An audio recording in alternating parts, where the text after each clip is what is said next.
Olá pessoal, eis aqui o professor João Carlos, do Colégio Luiz Augusto Crispim.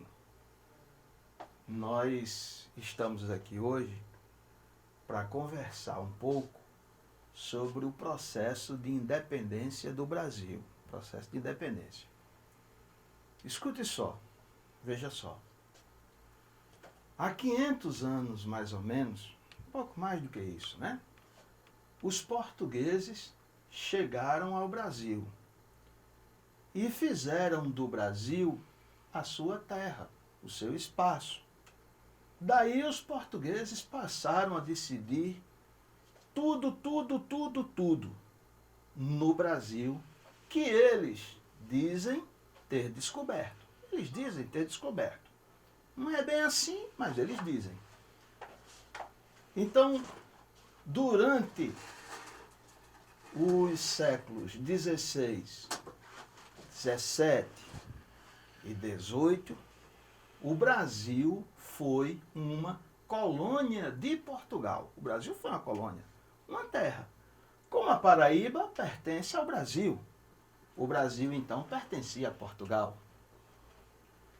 E no século XIX, em 1822, precisamente no dia 7 de setembro de 1822, os brasileiros resolveram acabar a relação que nos aproximava, que nos vinculava, que nos submetia a Portugal.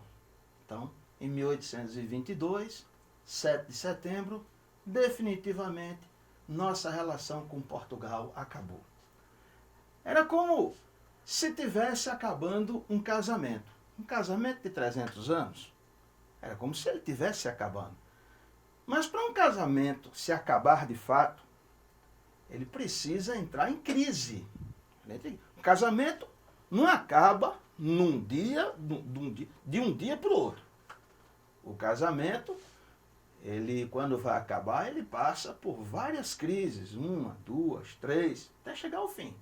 Então, é exatamente sobre a crise do casamento do Brasil com Portugal, exatamente aí, que nós vamos falar. E, posteriormente, nós vamos falar sobre o fim do velho casamento. Nós vamos começar considerando aqui a Inconfidência Mineira. Começar considerando aqui a Inconfidência Mineira. Em 1789, a Inconfidência já representa, veja só, a primeira tentativa no Brasil foi fracassada, não deu certo, de separar o Brasil de Portugal. É a primeira tentativa, embora que fracassada. Os inconfidentes, aliás, a expressão inconfidente quer dizer, essa expressão inconfidente quer dizer traidor. Quer dizer traidor.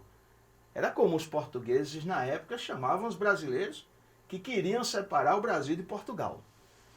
A Inconfidência Mineira, foi um movimento organizado pelas pessoas mais ricas, por isso eu botei aqui, ó, elitista, as pessoas mais ricas que residiam na região de Minas Gerais, na capitania das Minas, que muita gente pensa que era a capitania na época mais rica do Brasil, mas não era mais não, porque o ouro, que era a grande riqueza do lugar, já tinha todo seguido para Portugal. Então a situação em Minas Gerais, na capitania, era de muito protesto, de revolta, de tensão, exatamente por conta de você ter que pegar o ouro, a riqueza do Brasil e enviar para Portugal.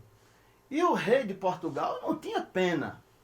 Depois a rainha de Portugal, o rei José I, depois a rainha Dona Maria I, a rainha que ficou louca, que veio morar no Brasil.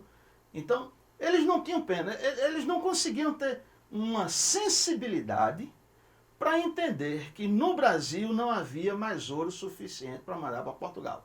E continuavam a cobrar impostos sobre o ouro.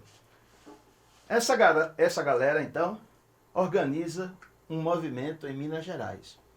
O movimento começou a se organizar no finalzinho de 1788. Esse movimento começou a se organizar.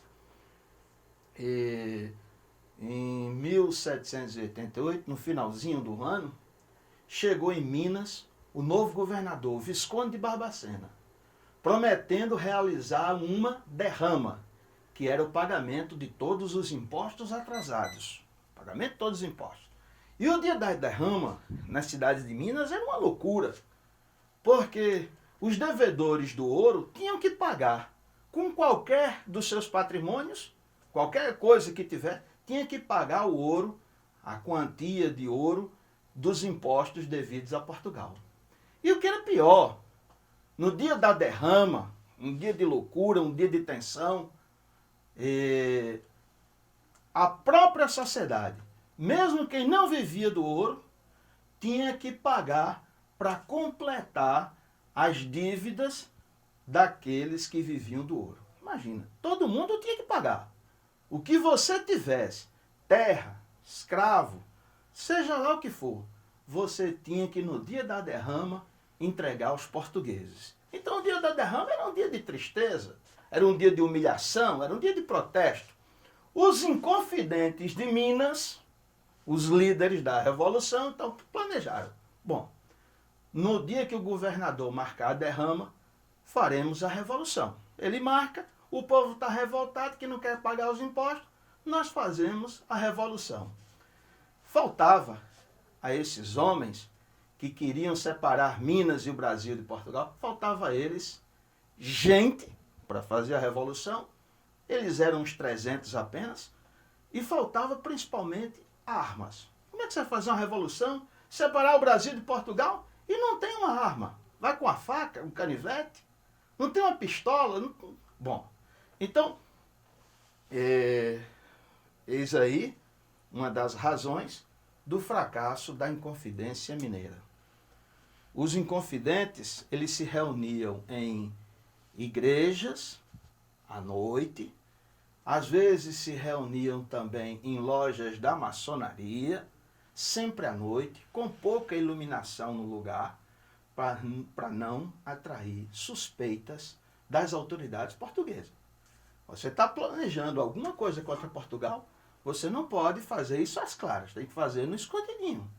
Às vezes eles se reuniam até em cemitérios durante a madrugada. Em cemitérios. Para ninguém em Portugal, as autoridades portuguesas em Minas não desconfiarem. Legal. Os inconfidentes, eles planejaram. O dia da derrama é o dia da revolução. E planejaram mais. A partir desse dia, Minas se separará definitivamente de Portugal, proclamando uma república. Minas, o aluno é levado a perguntar: professor, por que Minas, por que não Brasil? Porque Brasil, esse conceito de Brasil que existe hoje, não existia ainda. No máximo você era mineiro, paraibano, pernambucano, sergipano. Não havia esse conceito de Brasil, porque não existia o Brasil. Qual era a nossa pátria até então? Portugal. Qual era a nacionalidade do povo brasileiro nessa época? Portuguesa. Então, o sonho foi um sonho de Minas, ficar independente. Se desse certo em Minas, pensavam os inconfidentes, os líderes do movimento. Se der certo em Minas, a gente parte para outros locais do Brasil. A gente parte para outras províncias, outras capitanias. Não é? Então, um dos projetos era o separatismo e o outro, proclamação de uma república. A capital seria a cidade de São João del Rei. Pretendiam também a criação de uma universidade. O Brasil não tinha universidade. Portugal não permitia que o Brasil tivesse universidade. Então seria uma universidade em Vila Rica. Também planejavam incentivar a natalidade, fazer a população crescer, pagar gratificações às mulheres para terem mais filhos. significava mercado consumidor, gente, formar tropas, formar exército.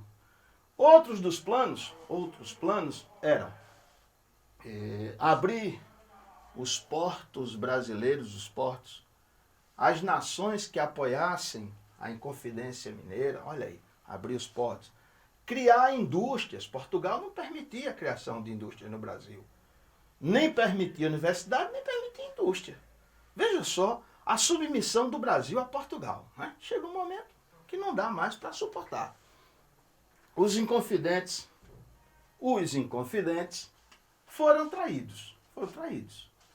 Joaquim Silvério dos Reis, coronel da tropa paga de Minas, falou para o governador Visconde de Barbacena tudo o que estava acontecendo, todos os planos da revolta, da revolução. Joaquim Silvério devia muito ao rei de Portugal, devia muito dinheiro, e em troca da delação premiada, né? Delação premiada. Em troca da delação, Joaquim Silvério dos Reis, ele teve todas as suas dívidas perdoadas. Aí ele foi entregando, um por um, os que lideravam o processo, porque ele era um dos líderes. Foi entregando um por um. E os líderes começaram a ser presos. Só que aí, quem tinha grana, a grande maioria dos inconfidentes tinha muita grana. Quem tinha grana ia fazendo o processo morrer nas gavetas. Outros eram processados, mas saíam do Brasil. Outros pagavam as autoridades para não serem processados. No final das contas, apenas 11 inconfidentes, de um total de 300, 11 foram sentenciados, condenados, 11 condenados. E 3 anos depois da Inconfidência, que fracassou antes da hora, né? Porque o governador suspendeu a derrama, claro. Ele suspendeu para exatamente não haver revolta. Então, em 1700, só em 1792 é que, enfim, dos 11 condenados, apenas um em 1792, 21 de abril, um deles apenas, talvez o mais humilde, Tiradentes, que todo mundo já ouviu falar, Joaquim José da Silva Xavier. Tem muito Joaquim, né, no Brasil, é um nome que vem de Portugal. Então, Tiradentes, 3 anos depois, foi condenado à morte. O único condenado. Ele diz até em seguida, antes de morrer, ele diz, se 10 vidas tivesse, ele estava preso com mais 10. 10 vidas ele daria pela independência das Minas Gerais. E foi condenado à morte na forca. Depois o seu corpo foi esquartejado e as partes do seu corpo, foram colocadas ele foi enforcado no rio e as partes do corpo ficaram entre o rio e a cidade de Vila Rica. Em cada canto que você passasse, num local público, numa praça, tinha um pedaço do corpo de Tiradentes. A cabeça, inclusive, desapareceu e não é? Até hoje não foi mais encontrada. Mas o Tiradentes depois da proclamação da República, algum tempo depois, o Tiradentes, apesar do fracasso todo da Inconfidência, é um herói nacional. Quando veio a proclamação da República, Tiradentes se transformou no herói nacional. A Inconfidência Mineira revelava que a relação Brasil-Portugal estava chegando ao fim. O segundo movimento pela independência do Brasil também fracassado. O segundo movimento fracassado foi a Conjuração Baiana. Segundo movimento pela independência do Brasil. A Conjuração Baiana. Veja só, de Minas, 10 anos depois, praticamente, em 1798, a Conjuração Baiana. Conjuração na Bahia. Em Salvador, precisamente. Um movimento organizado, o segundo movimento, por pessoas pobres, humildes, soldados, quer ver? Pessoas do povo, escravos, alguns alforriados já.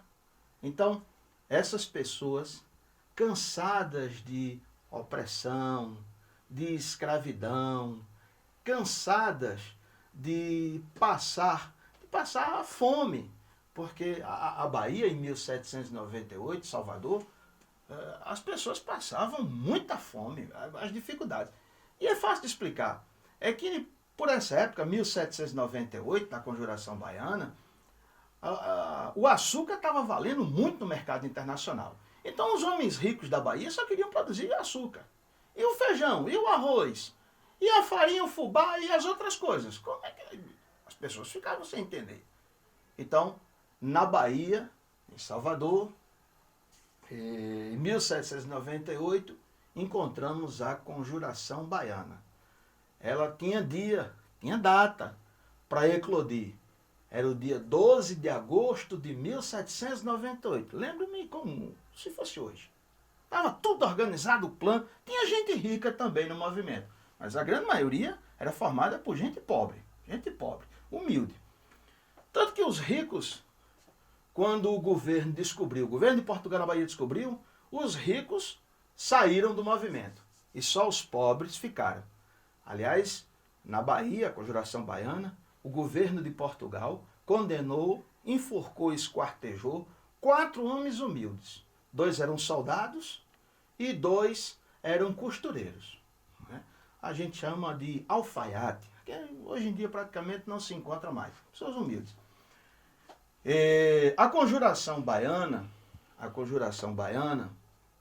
de 1798, a Conjuração Baiana, diferente da Inconfidência Mineira que está aqui no quadro, a Conjuração Baiana foi um movimento organizado por pessoas humildes.